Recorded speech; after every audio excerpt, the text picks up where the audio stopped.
En esta clase vamos a avanzar acerca del arte precolombino. ¿A qué llamamos arte precolombino? La palabra precolombino se refiere al tiempo transcurrido en América antes de la llegada de Colón. Entonces, al hablar de objetos precolombinos, nos referimos a todas las obras creadas por los pueblos originarios de América. La forma de hacer arte y las habilidades de los que se dedicaban a plasmar sus creencias y vivencias siguen hasta hoy maravillando al mundo entero. La América colombina tenía una relación directa con el universo y la naturaleza. Ahora bien, es importante tomar en cuenta que los primeros hombres han llegado por diferentes rutas. Por ejemplo, acá podemos ver las distintas teorías, pero la más acertada es la que se dice que el hombre americano proviene del sureste de Asia.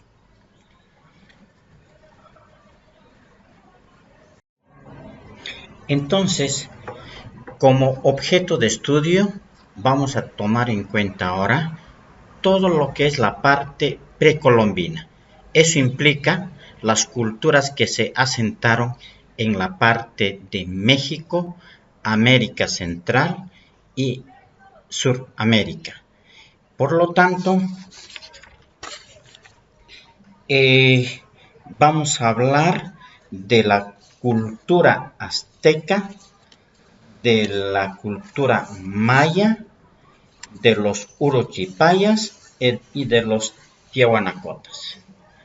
Es importante hacer notar que hay otras culturas también que tienen su debida importancia, pero en el marco de lo que está diseñado la cartilla, estas son las 4 culturas que vamos a estudiar en este video, porque consideramos que las obras que han realizado en cuanto a arquitectura, pintura, textilería y cerámica serán el objeto de estudio.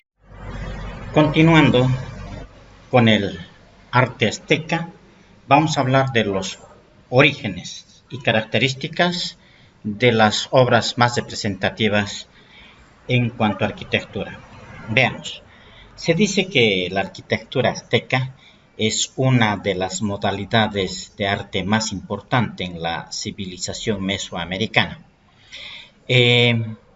Se caracteriza por su carácter monumental y grandeza y por servir a la veneración de sus dioses.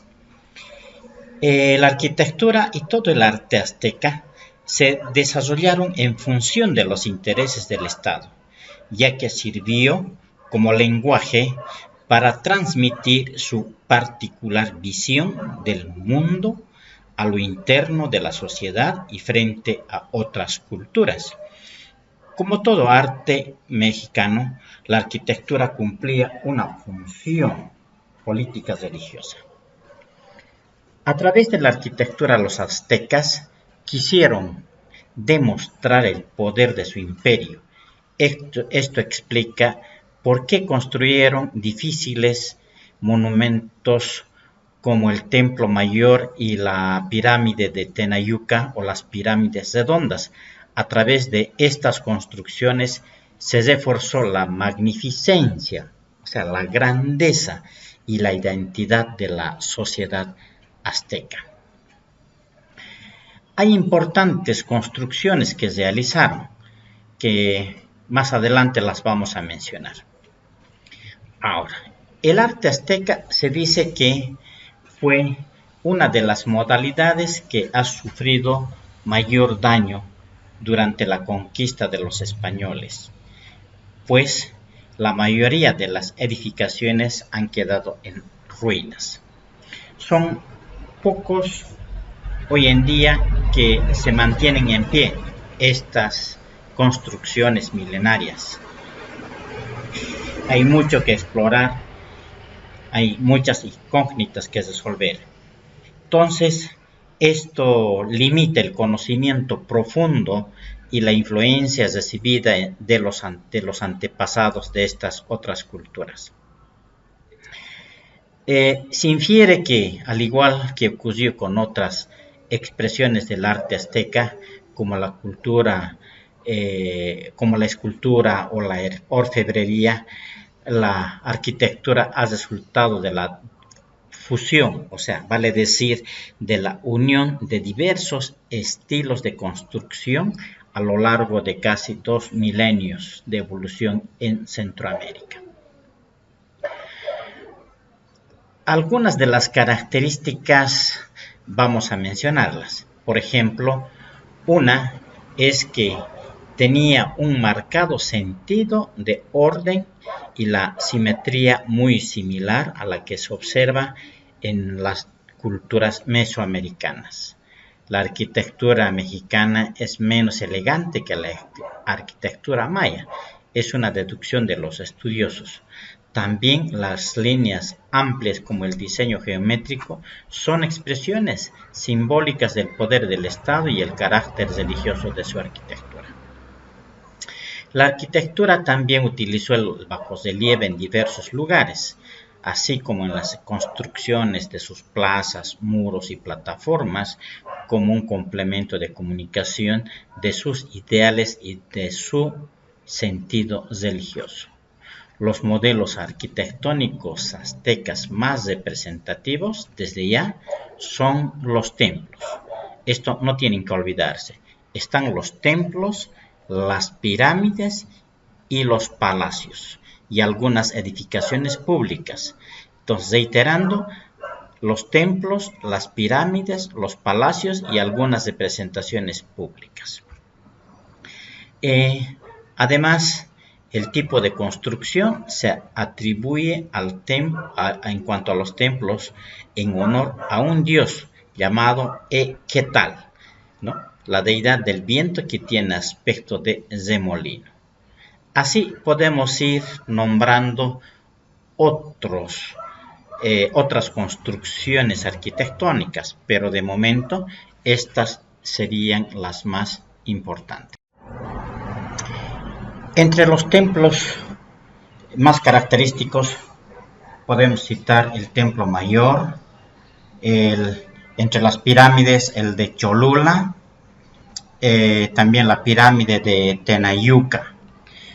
Ahora bien, vamos a pasar rápidamente a poder caracterizar la cerámica. Esta, como se sabe, se puede ver visualmente.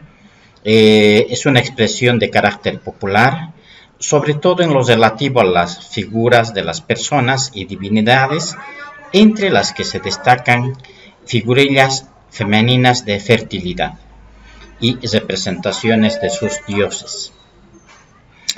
Se interpreta también como una representación de la diosa madre azteca, aunque en la actualidad son consideradas como un símbolo de la maternidad, y otras figuras son representaciones siempre a sus dioses.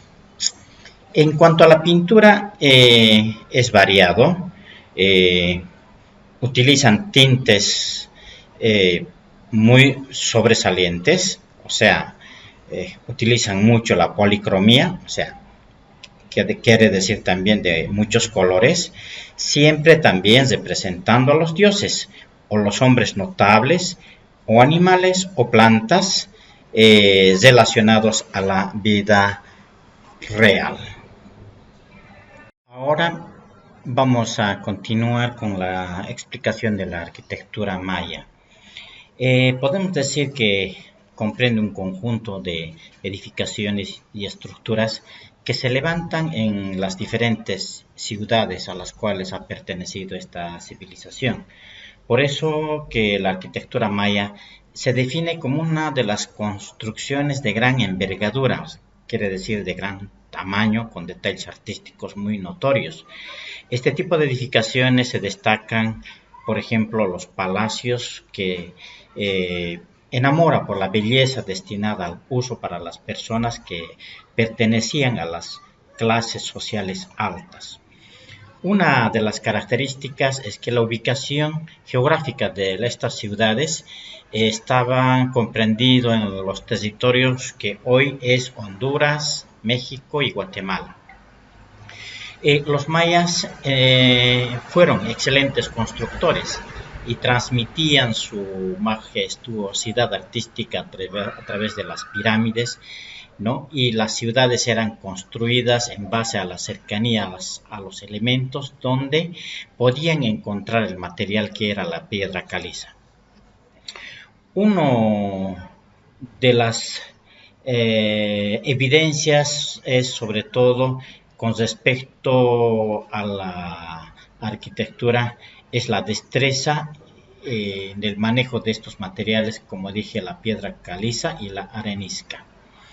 Como característica podemos señalar de la arquitectura es, por ejemplo, que utilizaban la bóveda falsa, ¿no? También esta cultura se caracterizó por poseer un alto grado de desarrollo en las cuales se manifestaba a través de las obras de gran calidad y riqueza arquitectónica.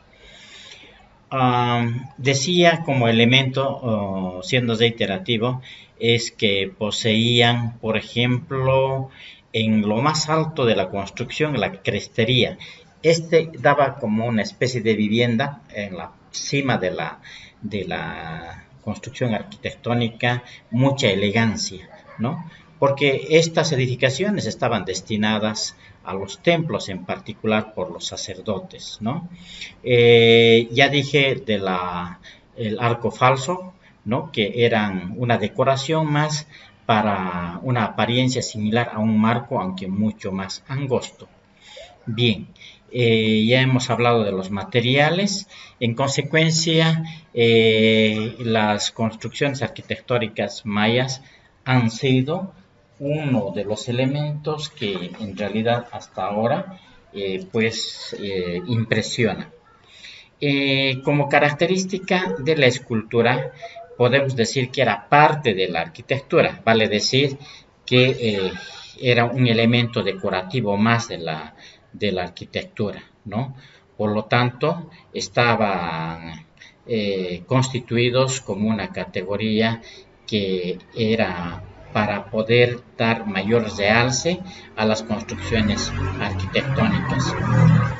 De manera que los escultores en este tiempo eran imprescindibles colaboradores de los arquitectos para crear una decoración armoniosa en relación con la arquitectura. En lo que concierne a la pintura, alcanzó un alto grado de perfección. Las pinturas tenían un sentido de poder representar la perspectiva y había una alianza con la composición. Cuando se dice una alianza con la composición, quiere decir que se cumplían ciertas reglas de armonía, de relación estética entre la pintura y el objeto al que se representaba. Cuando hago alusión a los objetos, tenemos la cerámica, pues la cerámica era un elemento que constituía una variada policromía.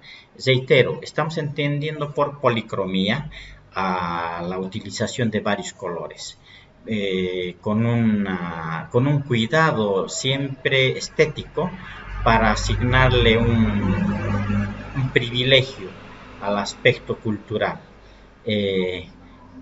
Como productos podemos ver las vasijas con formas humanas y animales realizados en base al barro cocido. Ahora vamos a pasar a explicar la cultura urochipaya. Veamos, se dice que los habitantes de esta región buscaron las formas de adaptarse a la manera más sencilla ¿no? Mostrando, por ejemplo, sus puertas que no son del tamaño de una, son más pequeñas, con el objetivo, dice, de concentrar el calor que les ha dado el sol en los ambientes internos. Así también como la utilización de la cocina. Este es el hábitat completo, vale decir, donde está el dormitorio y otros elementos necesarios para su sobrevivencia, porque en estos lugares que corresponde al altiplano hace bastante frío. Eh, a diferencia de los tiahuanacotas, aymaras y quechuas, los urchipayas no utilizaron la piedra, sino los grandes bofedales que existen en esos lugares, que se constituye como materia prima para sus construcciones. También estos bofedales eran elaborados como especie de tepes, o sea, con hierbas y raíces pequeñas que crecen de manera natural en el lugar. El material, por lo tanto, hacía de adobe, luego son apilados con barro en forma de planta circular la vivienda, ¿no? Y también esta cultura está organizada por comunidades. De acuerdo a nuestras culturas ancestrales serían los ayllus, ¿no? Que en realidad son 4: el Aransaya, Manasaya, Huistrullani y Ayparabi. Hoy en día estos pueblos son un lugar de bastante visita por los turistas, ¿no? Para conocer sus usos y costumbres. Eh, Habitan en el lugar de Coipasa, también en la desembocadura del río Lauca. Se dedican a la caza y la pesca. Las casas, ya decía, son de planta circular, aunque ya ahora en la actualidad hay casas de planta rectangular como las que conocemos, ¿no? En el ámbito urbano. Sin embargo, el estilo de la construcción en bóveda tiene que ver mucho por la región ventosa y frígida. O sea, pues esta forma de construcción hace que, por lo menos en cierta medida, se mantenga el calor y evite el choque de los vientos, ¿no? Entonces, y además en cada vivienda, reiterando, se encuentra también la cocina. Al mismo tiempo sirve de habitación. El grupo que vive en estas construcciones de tipo bóveda se llama putuco, en el idioma puquina. Como sabrán todos, los uruchipayas tienen por idioma oficial el puquina.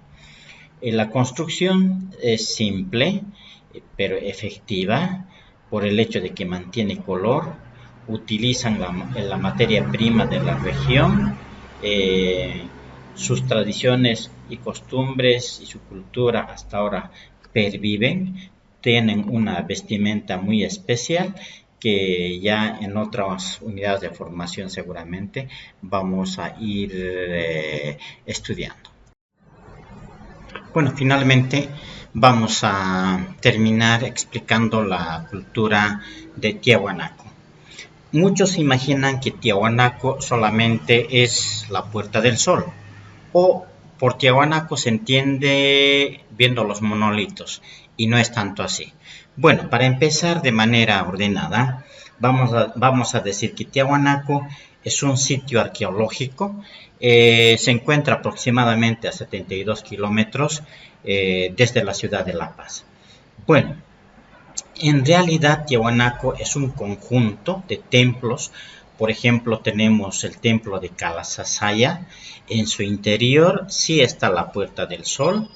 Está el templete semisubterráneo con sus enigmáticas cabezas clavas y los restos de Cantatita, Putuni y Quericala, ¿no? Y también se aprecian las pirámides de Acapana y Pumapunco.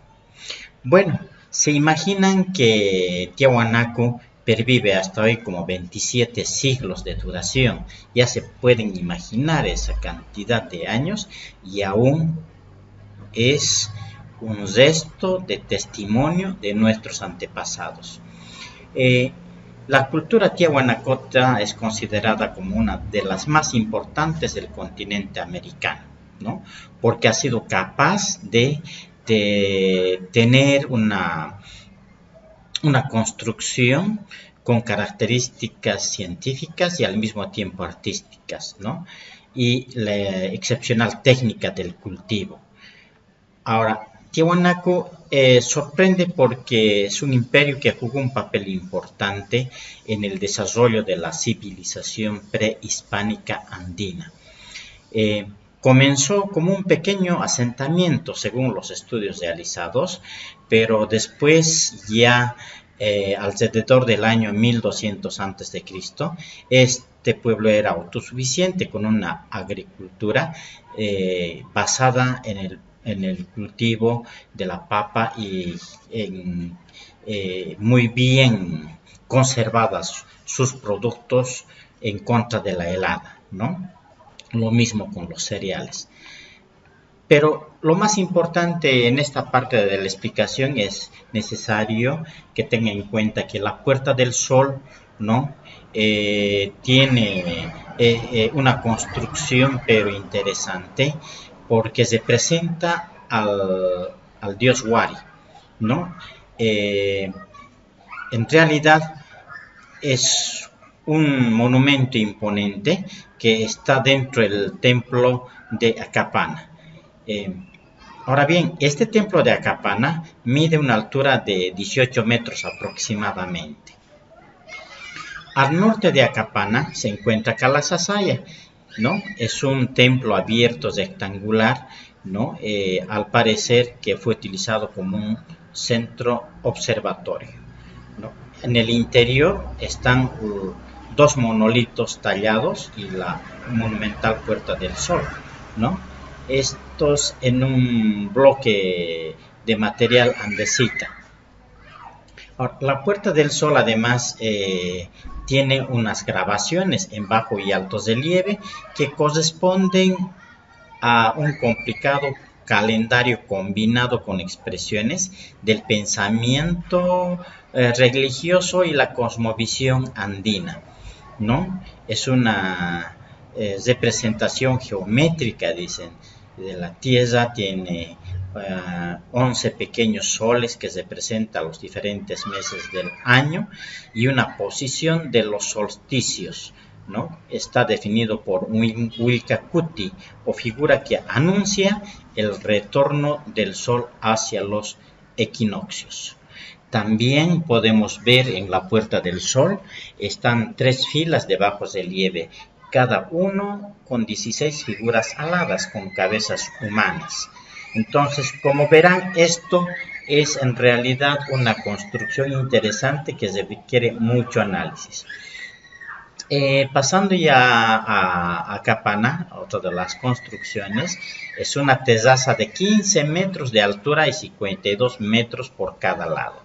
¿Se imaginan? Son como 2 cuadras, si ustedes hacen una comparación, 2 cuadras o 2 manzanos, si quiere entenderse de esa manera, ¿no? Calasasaya, otro templo, es una construcción también que mide 126 metros de largo por 117 de ancho, o sea, más que la dimensión de una manzana. En cuanto a la arquitectura, a la escultura, está el monolito Ponce, ¿no? Que se encuentra en el interior del templo semisubterráneo.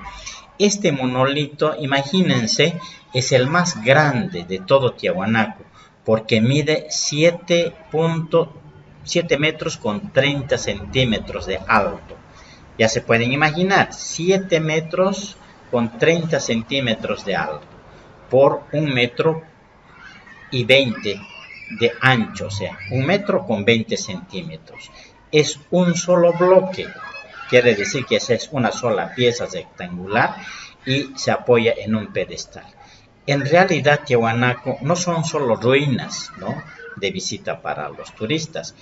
Es pues un templo vivo donde se congregan hasta ahora a las personas, a la comunidad en días sagrados. Es el caso del año Aymara, donde se celebra cada 21 de junio, ¿no? También tenemos el templete subterráneo. Son edificaciones las que tal vez hasta ahora están mejor conservadas porque están por debajo del nivel del horizonte de la tierra, y en su interior también se encuentran otros tres monolitos. O sea, no solamente hay un solo monolito en Tiahuanaco, hay más de uno, ¿no? En total habría que contabilizar con mucho cuidado, pero hay más. Hasta ahorita estaríamos contabilizando como 5 monolitos, ¿no? Es de piedra tallada en forma de humano. En su interior se aprecian también en este templete semisubterráneo 175 cabezas enclavadas que están en los laterales del templete, ¿no? Ahora, el templete de Cala Sasaya es un templo de piedras enormes, ¿no? Son piedras paradas, así que es como que estas piedras tienen una impresionante dimensión porque medían las estaciones de los equinoccios entre el 21 de marzo y el 21 de septiembre, y el solsticio del 21 de junio y 21 de diciembre. Y en el interior está, como ya decíamos, el monolito de Estela Ponce al centro del patio interior. El monolito fraile a un extremo y la famosa Puerta del Sol. Bueno, y la pirámide de Acapana, muy brevemente, está compuesto por 7 plataformas, tiene una altura aproximada de 18 metros, ¿no? Y también en la pirámide de Pumapunku es un templo muy similar al templo de Acapana, pero más pequeño, ¿no? Y Cantatallita, que quiere decir luz del amanecer, es otro templo que está constituido en la parte superior de la plataforma. En realidad tiene una forma de bajo relieve de cruz andina, ¿no? Y así podemos visualizar también los monolitos de Bennett, ¿no? Que es una máxima expresión, es una estatua lítica, o sea, quiere decir de piedra, ¿no? Que fue inicialmente ubicado en la parte central del templete subterráneo en el periodo clásico. Muy bien, hasta acá habríamos tratado de abordar de la manera más simple y sencilla las culturas precolombinas. Espero que en alguna medida les pueda servir de conocimiento, y está aún todavía para investigar, buscar información en las diferentes bibliografías que uno pueda tener acceso. Muchas gracias y será hasta otra oportunidad.